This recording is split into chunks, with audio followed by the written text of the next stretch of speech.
Nandito pa rin tayo sa New Society Meat Mart. Alright? Ito yung mga products nila, ma'am. So, natikman na natin ang beef tapa. So, yun yung mga ino-offer nila.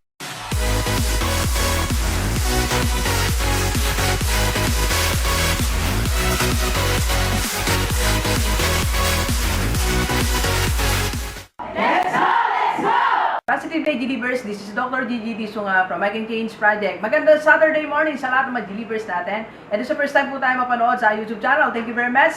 Please subscribe, click mo na po yan, Doc Gigi Disunga. So, Saturday at nandito tayo ngayon sa Santa Ana, Manila. Okay, so hello sa lahat ng mga delivers natin sa Santa Ana, Manila. And nandito tayo sa New Society Meat Mart. Okay, and good news sa lahat na po ng mga gusto mag-start ng kanilang mga negosyo. So, meron na naman tayong business opportunity para sa inyo. And dun sa mga may nag-exist na po na business, so pwede kayong mag-add-on. Okay, so interview natin si ma'am and let's see kung paano makatulong yung negosyo ni ma'am para sa inyo sa lahat ng mga taga nearby provinces o kahit dito sa Metro Manila para makapagsimula ka na ng iyong negosyo.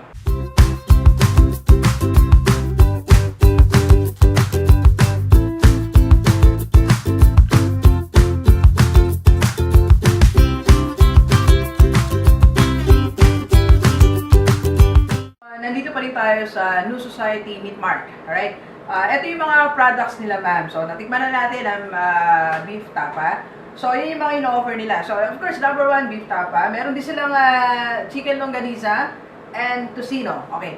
So, sino po ba yung pwedeng bumili nito, mag-avail o mag-start ng ganitong negosyo? Alright? Okay. So, number one sa listahan natin, yung mga top silogan. Okay?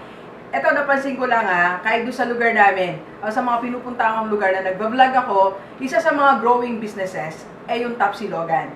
Because sa Tapsilog kasi, ang daling magpunta, daling bumili ng tao.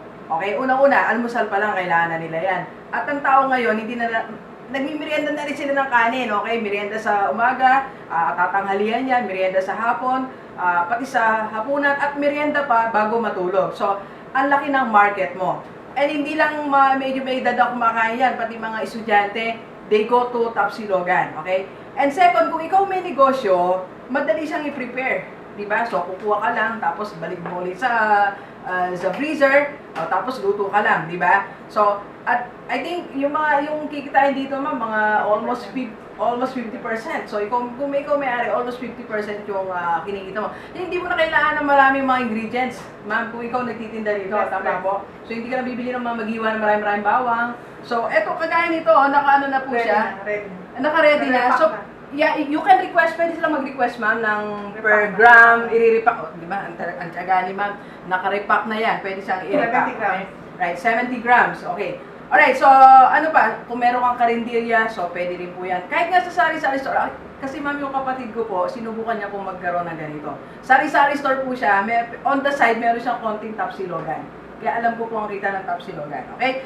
So, alright, so yun yung pwede natin gawin. Kung ulitin natin, kung meron kang existing na business, pwede mo itong idagdag, o kung ikaw naman wala pang negosyo, pwede mo itong simulan. So, paano tayo order? So, dito yan sa Santa Ana, Manila, sila ma'am na ang ganito po kung within Manila ka lang, so, kayang ipa-deliver nila ma'am sa Lalamove. Salamat sa Lalamove. So, isa-shoulder nyo lang po syempre yung expenses and transportation. Kasi very minimal na lang naman ang charge nila ma'am dito, no ma'am? So, hindi naman yung patong nila mababa na yung presyo, okay? At kung nandito naman tayo, kung nasa provinces kayo, pwede kayo mag-usap nila ma'am. Ma'am, number po natin ay 563 4587. May Viber sila, ma'am, eh.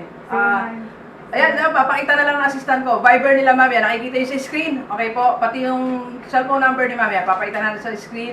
Pati FB mo, ma'am, pwede ba ipakita? Yan. Message mo si ma'am sa messenger. Yan. Papakita na lang po ng aking assistant. Alright? So, you can start your own business. Okay? So, ngayon na natin simulan. Sabi nga natin, sabi ni Dunlop, para kayo maman. Di ba? Isa sa mga pwede mong gawin paraan, start your own business. Alright, so thank you very much, Delivers. Enjoy the rest of the day and let's go, let's go!